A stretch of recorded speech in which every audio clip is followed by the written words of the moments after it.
তো প্রিয় সম্মানিত দর্শক বন্ধু, তো আজকের একটা লেটেস্ট গুরুত্বপূর্ণ আপডেট যে কৃষক বন্ধু নতুন প্রকল্পে ক্ষেত্র সমীক্ষা বা ফিল্ড ভেরিফিকেশন ফর্ম, যে তথ্য যাচাইকরণের ফর্ম গ্রাম পঞ্চায়েত অফিস বা আপনার নিকটবর্তী এলাকায় যে ভেরিফিকেশান যে কৃষক বন্ধু নিউ, তোমাদের কিভাবে ফর্মটি ফিল আপ করবেন এবং সেই কৃষক বন্ধু ফর্মে কোন কোন ডকুমেন্টস জমা দেবে এবং সেই লেটেস্ট আপডেট নিয়ে আজকের আপনাদের ভিডিওতে এবং কিভাবে ফর্ম ফিল আপ করবেন।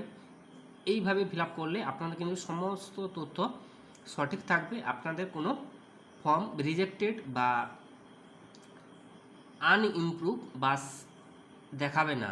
তাহলে বোঝাতে পারলাম? তো সঙ্গে থাকুন। তো এটি হচ্ছে অফিসিয়াল ওয়েবসাইট থেকে আমি কিন্তু কৃষক বন্ধু যে নতুন প্রকল্পের ক্ষেত্র সমীক্ষা বা ফিল্ড ভেরিফিকেশন তথ্য যাচাই যে form of the field verification কৃষক বন্ধু নিউ, তো তাদের জন্য আজকের এই ফর্মটি আমি জোগাড় করেছি। তো যাই হোক, প্রথম কিন্তু আপনাকে যে কৃষক বন্ধু যাকে আমরা বলি কেবিআইডি, এই নম্বরটা আপনাকে লিখতে হবে। যাচাইকৃত যদি সঠিক হয় তবে যাচাইকারী কর্তৃপক্ষ ঠিক চিহ্ন প্রদান করবেন এবং verified food of the mark tick mark এবং ভেরিফাইং অথরিটি ইফ কারেক্ট, যদি সঠিক হয় কর্তৃপক্ষ এই ডান দিকের কোণে কিন্তু এই জায়গাটা টিকমার্ক দিবেন।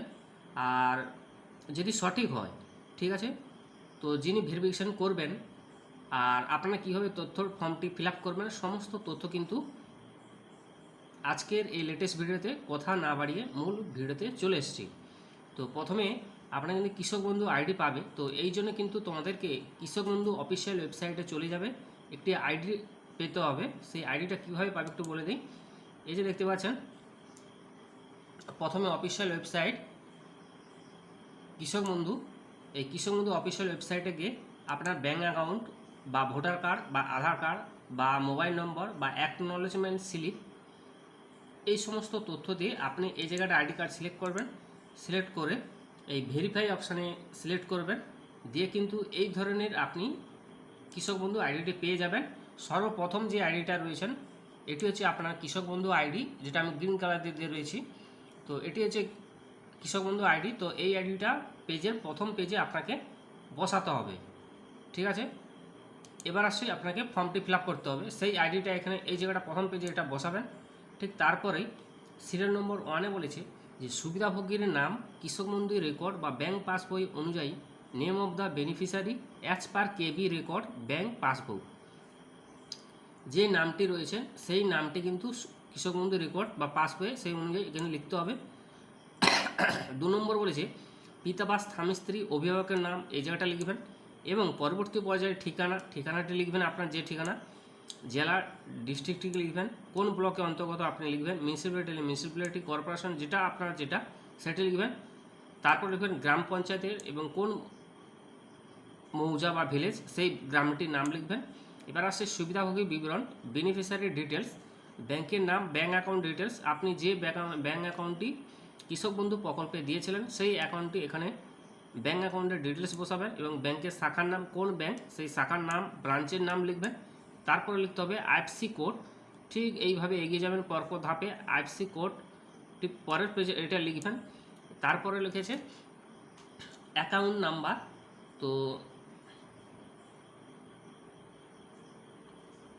তারপরে কিন্তু এই জায়গাটা ঠিক আছে, অ্যাকাউন্ট নাম্বার, ব্যাঙ্ক অ্যাকাউন্ট, এই জায়গাটা অ্যাকাউন্ট নাম্বার লিখবেন এবং পরবর্তী পর্যায়ে লেখা আছে আধার লিঙ্ক মোবাইল, অর্থাৎ আপনার যে আধারের সঙ্গে মোবাইল নম্বর লিঙ্ক করা রয়েছে সেই লিঙ্ক নম্বরটি এখানে লিখতে হবে। এপিক নম্বর অর্থাৎ ভোটার কার্ডের নম্বরটা এবং এসি নম্বর যেটা বলা হয় অর্থাৎ ভোটার কার্ডের যে লিস্টের প্রথম পেজে বুথ নাম্বার এবং তার পার্ট নাম্বার যেটা রয়েছে সেটা কিন্তু সেখানেই পাবে, ভিন্ন লোকের ভিন্ন হয়। তো আপনারা কিন্তু অবশ্যই সেই পার্ট নাম্বারটা দেখে লিখবেন, এটা কিন্তু ভোটার কার্ডের লিস্টে পাবে। এই যে তিনটি রয়েছেন এপিক নম্বর, এসি নম্বর, পার্ট নাম্বার, তো অবশ্যই কিন্তু সেটা দেখে সঠিকভাবে তথ্য দেবেন।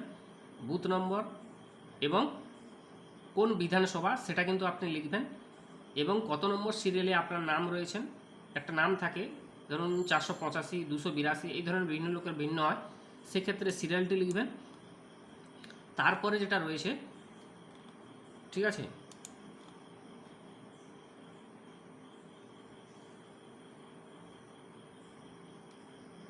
তারপরে যেটা রয়েছেন তো এসআইআর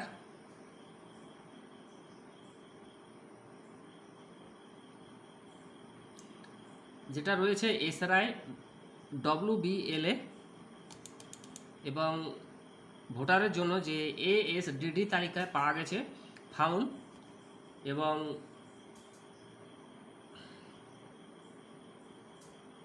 SSDD যে তালিকা পাওয়া গেছে ফাউন্ড বা SSD লিস্ট অফ SIR, কোনো সমস্যা থাকলে ইয়েস করবেন, আর যদি সমস্যা না থাকে অর্থাৎ নো বলে এই জায়গাটা এগিয়ে যাবেন। তারপর রয়েছে আপিল বা ট্রাইব্যুনালে মুলতবি রয়েছে কিনা, আপনার যদি পেন্ডিং থাকে এসআরআই কোনো প্রবলেম রয়েছে সেক্ষেত্রে ইয়েস করবেন, নো হলে নো, অবশ্যই আপনি নো করে এগিয়ে যাবেন। তারপরে মুলতবি CCA আবেদন, মানে আবার পুনরায় আপনি নতুনভাবে করেছেন কিনা অবশ্যই না করে এগিয়ে যাবেন, আর যিনি প্রবলেম হবে সেক্ষেত্রে তিনি ইয়েস লিখবেন। এবার আসছে 9 নম্বর কলামে PM কিষাণের সুবিধাভোগী কিনা। আপনি যদি PM কিষাণ অর্থাৎ সুবিধা পান সেক্ষেত্রে ইয়েস করবেন, নো হলে না। অবশ্যই আপনি সঠিক তথ্য দিবেন, যেহেতু আমি পাইনি সেক্ষেত্রে আমি নো করলাম।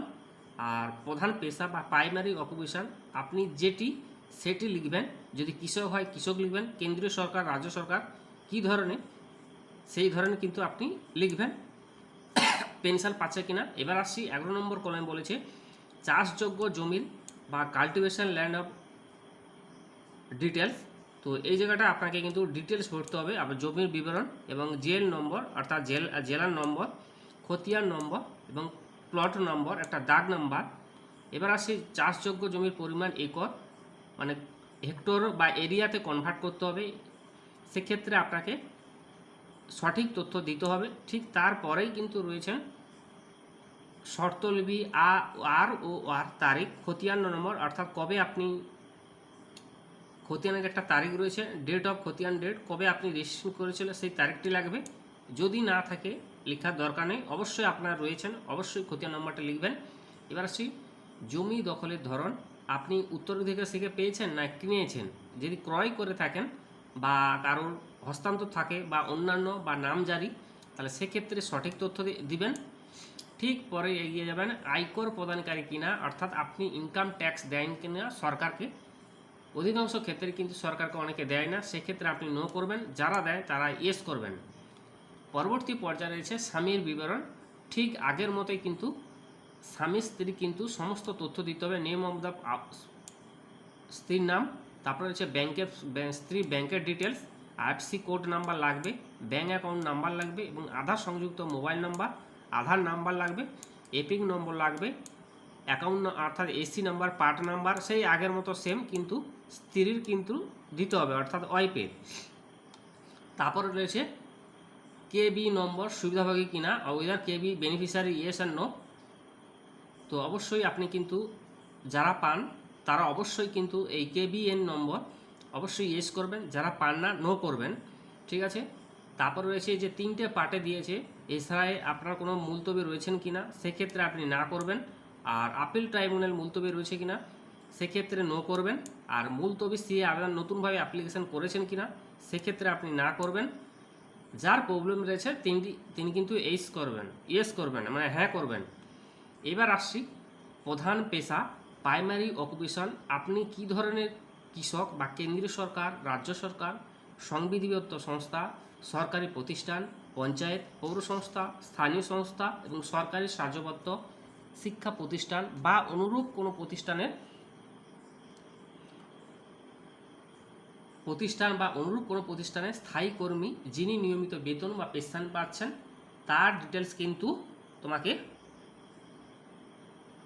ঠিক এই জায়গাটা ভরতে হবে ওই 21 নম্বর কলমে। তাদের কিন্তু 21 নম্বর কলমে রয়েছেন এই জায়গাটা, তাকে কিন্তু সমস্ত ডিটেলস দিতে হবে 21 নম্বর কলমে, ঠিক আছে। আর PM কিষাণের সুবিধাভোগী পান কি না, তাহলে বেনিফিশিয়ারি যদি পেয়ে থাকেন ইয়েস করবেন, আর যদি না পেয়ে থাকেন নো করবেন। এটা কিন্তু 20 নম্বর কলমে। তো এখানে 21টি কলম রয়েছেন, সমস্ত তথ্য ফিল আপ করার পর আপনাকে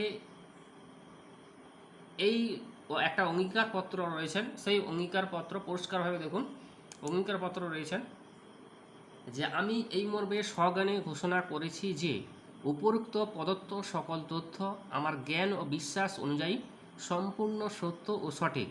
পরবর্তীকালে কোনো যাচাইয়ের তথ্য মিথ্যা বা বিভ্রান্তিকর প্রমাণিত হলে প্রচলিত আইন ও বিধি অনুযায়ী সরকার আমার বিরুদ্ধে প্রয়োজনীয় আইনানুগ ব্যবস্থা গ্রহণ করতে পারবে এবং কৃষক বন্ধু নতুন প্রকল্প অথবা সরকারের অন্য কোনো অনুরূপ প্রকল্পে আমার প্রাপ্যতা বাতিল করা যেতে পারে।